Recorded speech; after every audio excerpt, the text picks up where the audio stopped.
Okay, so Power Pivot, I'm going to go over the same scenario we did last time. We did multiple databases, 4 to be specific, and two of them in Access databases and 2 of them in Excel. The main one, I believe it was the sales database in Access. It has different tables about product, entity, date, channel, product subcategory, and promotions. But the main table is the sale record. So if you look just at these tables, you sold a product that belongs to some category on a specific date through certain channel. So if you open channel, you see what choices. You have store, online, catalog sales. So this is how you sell. You sell through one of these. Entities, this is probably legal entities, depends on which region. This is the parent entity in Europe and Asia. And then you have products. It's the product name. 512 megabyte MP3 player, all the way to Bluetooth headphones, wireless transmitter headphones, software, or no, this is television, and so on. So different products, and you have different categories. That's weird. That's the class Nexus, right? Probably. I don't know what it is. We have product categories and promotions and sales. So this is one side of the data. The other part of the data, geography, which is an Excel sheet.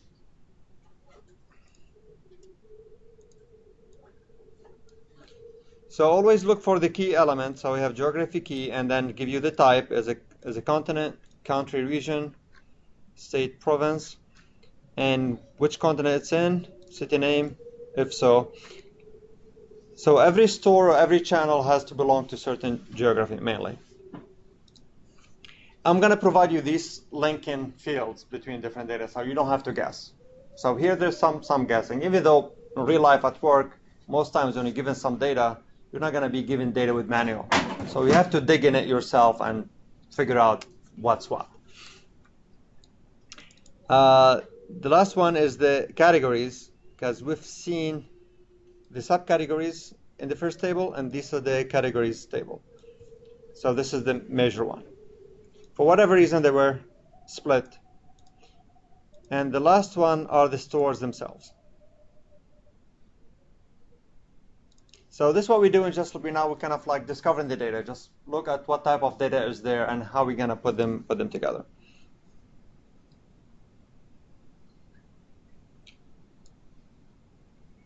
So we have a store key, have a geography key that gives you an indication. This is linked to the other geography. Store manager type, status, open date, close date.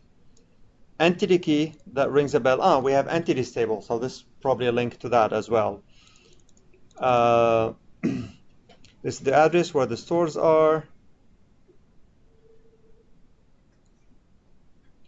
Geolocations encoded, geometry is encoded, and that should be it. So let's put those all in one data model in Excel. So if I create a new file,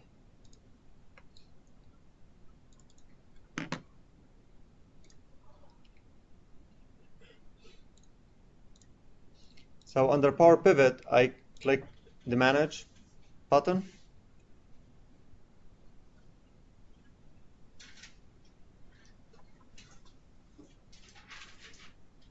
And because this book I open is empty, so I need to get external data, linked to external data. Ideally, or in some cases, you could have data on the same workbook that belongs to can be used in that data model. The first one, I'm going to open the Excel one from Access, and that's database name. It's C/temp/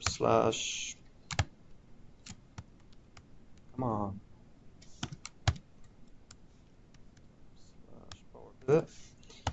slash multi-source, and this is the first one. You can test the connection. It's good.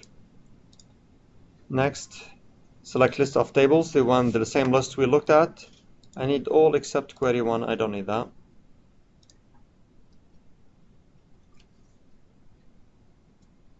So here we'll give you a sense of the sizes, which table has most rows, and which one, the one with small rows, you can tell these are definition tables. This is not like a transactional table.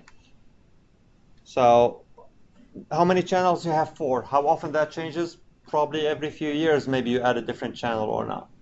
But this is more of a static table, you can tell. Same thing with the entity, 420 entity also compared to 1.3 million sales. So these are the transactional one.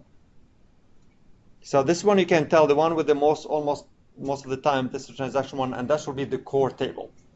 And when most of the other stuff linked to. So this will be my focus, fact sales, just based on this number here. Okay, so this is the first one. Now let me import the second one.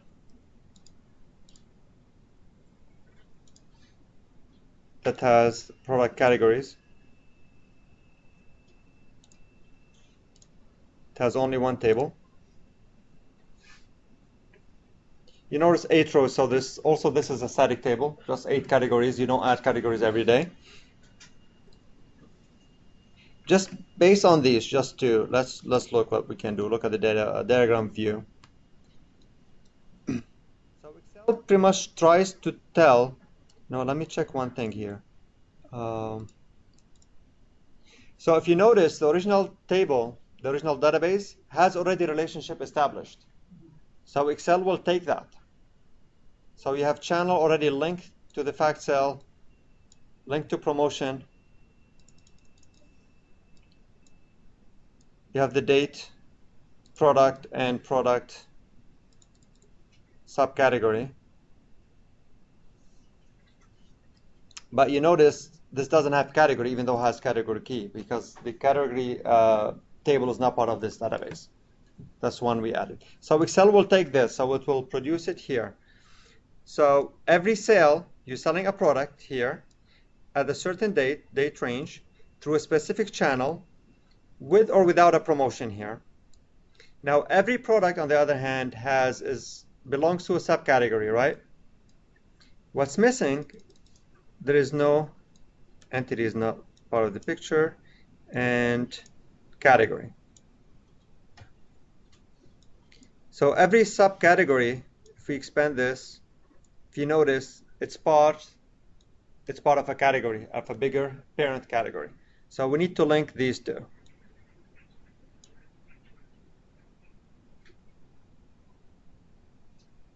Okay. Same thing with the entity. I think every entity, part of the store, so which we don't have the store data yet. So let's go back and add from other sources. And in this case, we have the 2 more are Excel sheets. One is stores.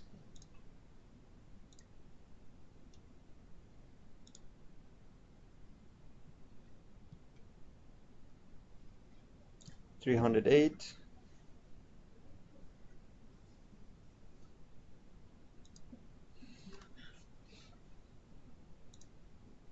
Come on, still importing. Any question here? No. Okay, so we added stores, and so something off with the stores. Okay, we did it wrong. Let's delete it.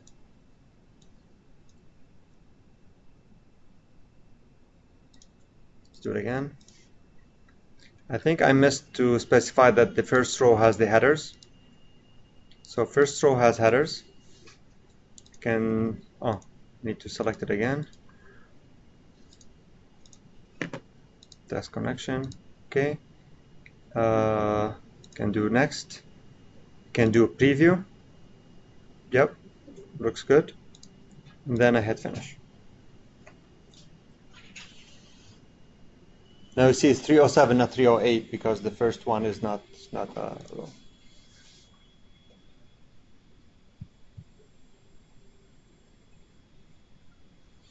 okay. Now that we have stores, let's look at the elements here. We have store key, geography key. We don't have geography data yet. Entity key. It's actually linked to this.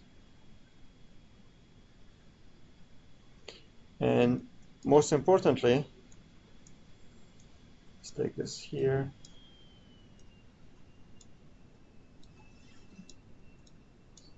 So the store belongs to a channel, I believe so.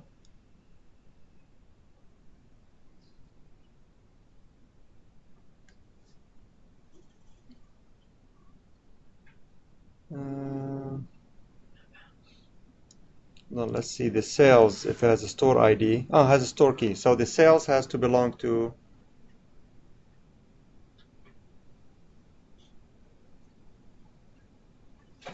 store key.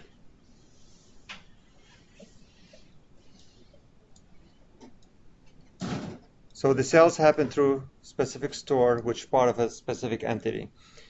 And the last one we still need to add is geography. Because without that geography link or parents, you cannot report per region or per country. Yes? So now with the issue, how do you find that issue? That one Excel can most times guess properly which one. okay, and turn to the final. Is it anything parallel or just I don't think we'll have that issue. I'll make sure the data is set up in a way that is going to be done automatically.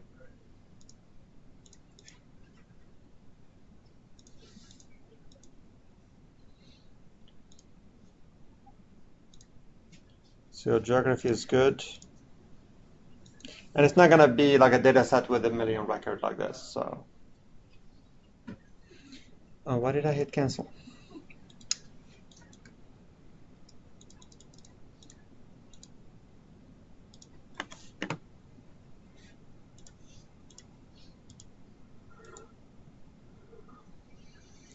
Next.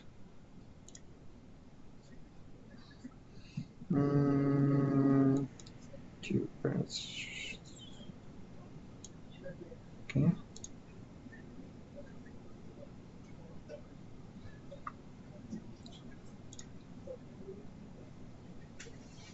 Okay, so 674 records. Geography, and that we can link it from this store. Okay. Now with this data set, now we can create pivot tables when we can report on, well, let me move this. Let's say sales per continent. And from sales facts, you can have sum of sales quantity and sales amount. Also in column, we can go per category. Let's group just sales. So if we haven't combined, actually, because the rows are more show field list, let's switch those. Put the continent in the column and the products below. So on quickly, you can put conditional formatting quickly here.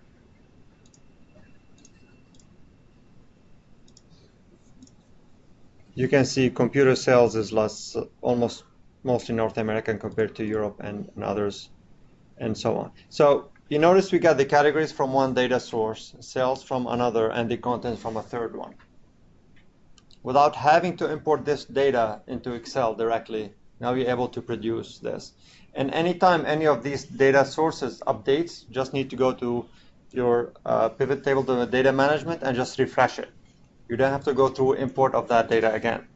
So this is linked to the source. So this source doesn't have to be Excel file or Access database. This could be another live source, could be online source, could be through another database server, could be a cloud-based data source, could be anything. So you don't really have to have that data to process as long as you have access to the data. So you can get linked data from different sources. Currently, actually, what I'm working on right now, I'm working on an integration between PeopleSoft system, which is mostly financial, used by financial, and an HR system called Workday, where people put their timesheets, contract for the timesheets, and these people, they have different rates, and the whole transformation. So there's big integration. We need to push data from one place to another, and people creating reports, they need live data. So we're creating basically a platform where they can pull data from different sources and get the report immediately, just reading the data just for the reporting purposes. So this is pretty much similar, same thing. So if your data can be connected to Excel, you can pull any report anytime you want. So again, just want to go back quickly to the data sources. Do a quick review. If you go through this list, this is relatively new. This didn't exist 2-3 years ago. Database on the cloud on Azure platform. This is Microsoft Cloud platform called Azure, similar to Amazon Web Services, Amazon Cloud, or Google Compute, or I don't know who else in the business of. I know Dell, they use in providing the cloud service. IBM, they do that, yeah. Oracle, they provide mostly a SaaS. They have like a full infrastructure. They have IaaS. Right, but they don't give you infrastructures like here's like your Windows or Unix server, do whatever you want with it. They give you the platform. It's mostly platform as a service rather than infrastructure as a service. Yeah. Even other providers like Rackspace now, Rackspace, they sell you Amazon. So they have that option too. Amazon are the biggest player in the cloud computing infrastructure provider. They're probably I think 50% of the market, if not more. So you're gonna have to deal with a lot of data sources from cloud-based, from outside your own firm. Yes, Vivian. How would it work if we want to import data from a file or from some application that requires a password? It depends. Let's say in this scenario, if you mean Excel file and Access file could be password protected.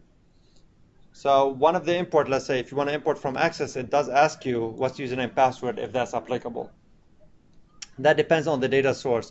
If you select in from another database server, you need to put what's the server name and what's the username and password to log into that server and then pull the data. So yeah, definitely this authentication is provided if the system you want to import from is on this list. It accounts for that.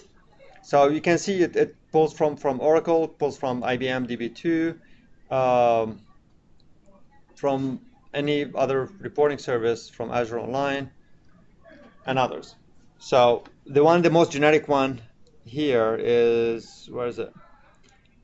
OLEDB or ODBC, the Open Database Connection. Pretty much this is an industry standard data adapter. If you on your computer have ODBC or Open Data Connection configured with any data source, you can use it to pull. This is a little bit advanced, but for a few of you who knows that, as long as your computer can connect to any data source in Excel, you'll be able to pull the data from. Okay. What else I have? Microsoft Service? No. Okay. Again, one more thing. You're gonna see that in the exam is you're gonna be asked for a calculated field. You can add a column. Let's say if you have sales amount, total cost, you have a unit cost, unit price. I may add a column called margin, which is basically, if you're going to put it, the formula here is equal sales minus cost. It's going to apply for 1.3 million records, so I'll give it some time. Okay, and I can right click on it, rename, and this will be total. I wouldn't call it margin, this is profit or loss, because you can sell something less price, or total profit, that's fine, which is total amount, total sale minus cost. This is now our calculated field. Now I can go back to my pivot table and I can create a new one. Go back to my data manager, insert pivot table.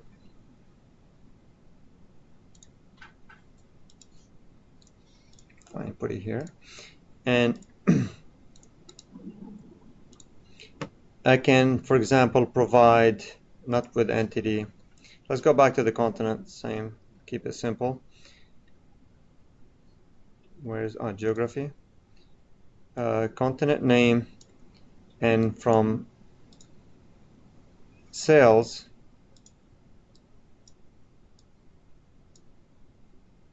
can provide the profit. Or put it this way, I can do it the same thing with category.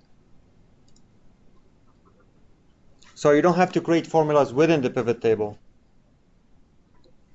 Where's category? Here you go. So I have profit per category per. So yes. Is there geo plotting on the file? No, I wish, but until they upgrade to 2016 in the lab, I'm not going to use the map. I wish I could, but that's why I put in the homework so you guys get a sense of it. Okay. So if you can do what I've just did in the pivot table, this is what I want you to be familiar with, be able to pull in different sources, knowing what are the key fields to link them together, to be able to create pivot tables based on all this data you have there, create a calculated field based on your existing data if you can. That's pretty much it. Then there won't be any macros related to pivot tables, so if somebody's having nightmares about that, it won't be. Okay. Any question? No? It's good. Okay. Oh yeah. In Excel and in Office in general, anything you can do manually, you can automate that. That's the rule of thumb. Even in Windows, actually. But it takes different skills. Okay. People online have any question?